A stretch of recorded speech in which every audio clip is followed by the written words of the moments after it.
Bonjour tout le monde, salam alaikum et bienvenue sur ma chaîne Phase Délices. J'espère que tout le monde va bien. Pour aujourd'hui, j'ai préparé une incroyable brioche. Légère, moelleuse, parfumée à l'eau de fleur d'oranger et à la vanille. Et plus important, fourrée au Nutella. Ainsi que saupoudrée de petites perles de sucre. Donc cette brioche est juste incroyable. Elle est facile et rapide à préparer et le résultat est exceptionnel. Après cette brève présentation de la brioche, on passe directement à la découverte d'ingrédients.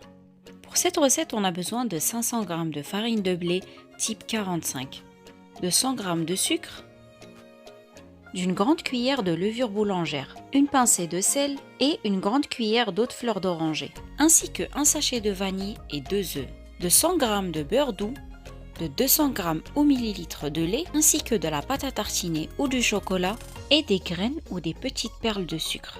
Comme d'habitude, je vous précise que je prépare au Thermomix, mais vous pouvez le faire à l'aide d'un pétrin ou à la main. Je commence par mettre ma balance et je pèse 500 g de farine.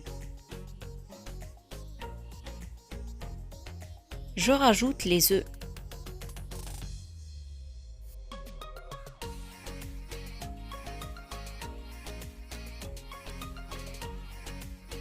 Ainsi que 100 g de sucre.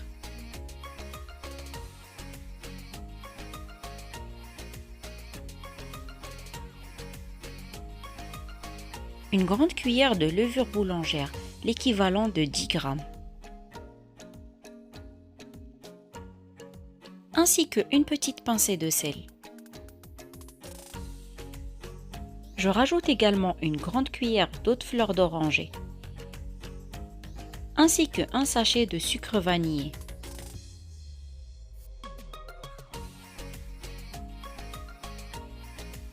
Je termine par 200 g au millilitre de lait. Petit conseil, chauffez-le au micro-ondes pendant quelques secondes. Pour aider la pâte à lever plus vite, faudra le mettre tiède. Si vous pensez que votre farine n'est pas très bien absorbante, mettez moins de lait et rajoutez au fur et à mesure si besoin. Je ferme mon bol et je mets à pétrir pendant 3 minutes. Après le pétrissage, je viens rajouter le beurre. Je remets ma balance et je viens rajouter 100 g de beurre doux. Faut qu'il soit à température ambiante.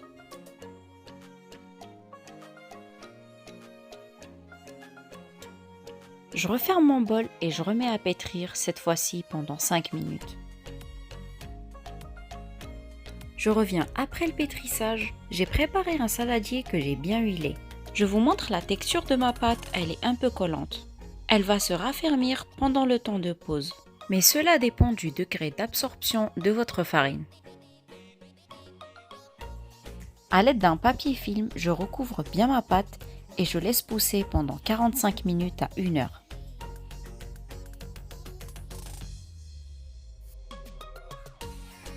Je reviens après le temps de pause avec mon moule que j'ai beurré et fariné. Comme vous voyez, ma pâte a bien levé, je viens la dégazer.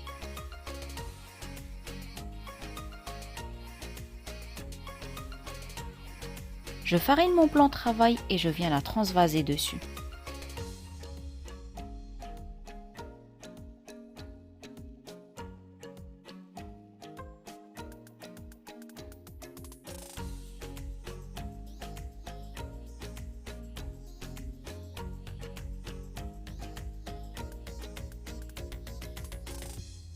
Et là, je viens couper ma pâte en plusieurs petits morceaux. On va commencer par faire des petites parts individuelles égaux. Et pour ça, vous aurez besoin d'une balance. Comme vous voyez, je coupe ma pâte en plusieurs petits morceaux. Ensuite, je viens les peser et rectifier.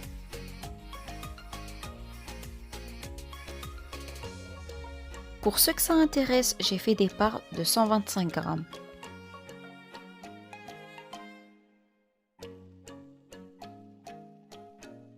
Donc là, comme vous voyez, j'ai réussi à obtenir 8 parts.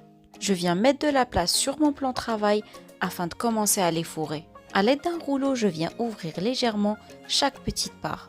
Mettez de la farine afin de vous aider à la dérouler. Entre-temps, préchauffez votre four à 180 degrés.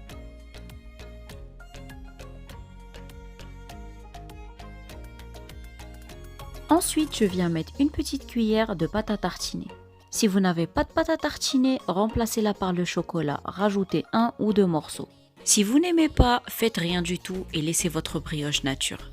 Donc je viens pincer ma brioche afin de la refermer, la remettre en boule, après l'aplatir légèrement.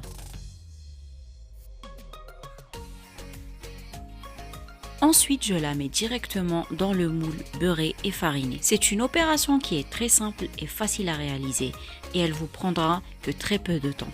Donc moi, je viens fourrer toutes mes petites parts et les mettre l'une à côté de l'autre. Pendant la deuxième levée et la cuisson, elles vont coller entre elles et me faire une seule grande brioche, mais qui seront en même temps faciles à séparer en petites parts individuelles. Si vous préférez faire des petites parts individuelles, espacez-les pendant la cuisson ou bien vous les faites cuire dans des moules séparés. Comme ceci par exemple. Dans un seul moule, j'ai plusieurs petites parts individuelles collées entre elles qui vont me faire une seule brioche, ainsi qu'une autre toute seule dans un petit moule.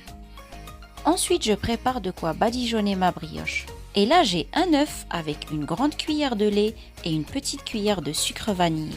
Je les mélange ensemble et je viens badigeonner ma brioche avec. Je badigeonne également ma petite part individuelle, ensuite je viens saupoudrer de sucre. Vous pouvez le remplacer par des graines de sésame ou bien ne rien mettre du tout. Une fois que je finis de saupoudrer toute ma brioche, je laisse lever pendant 15 à 20 minutes. Ensuite, la cuisson se fait en 2 fois. J'enfourne ma brioche pendant 15 à 20 minutes à 180 degrés chaleur tournante. Ensuite, je diminue le four à 150 degrés et je laisse ma brioche cuire à nouveau pendant 15 à 20 minutes. Donc au total, ça sera 30 à 40 minutes de cuisson. Je vous présente ma brioche après la cuisson. Donc comme vous pouvez le constater, cette brioche est très gourmande. Et je vous assure qu'elle fera l'unanimité entre petits et grands. Vous pouvez la préparer pour le goûter ou pour le petit déjeuner. Si c'est pour le petit déjeuner, ça a préparé la veille. Honnêtement, je vous conseille de tester cette recette rapidement. Aussitôt sortie du four, la brioche n'a pas eu le temps de bien refroidir, qu'il n'en restait pas une miette. Donc là, on arrive à la fin de la vidéo, j'espère qu'elle vous a plu. N'hésitez pas à me le dire dans les commentaires. Comme d'habitude, je vous invite à vous abonner à ma chaîne si vous ne l'êtes pas encore et à partager ma vidéo. N'hésitez pas à vous abonner également à mes réseaux sociaux, Facebook et Instagram. Vous trouverez le lien en barre d'infos. Sur ce, je souhaite une bonne rentrée à tous. Je vous dis prenez soin de vous, portez-vous bien. À la prochaine vidéo. Salam alaikum et au revoir à tous.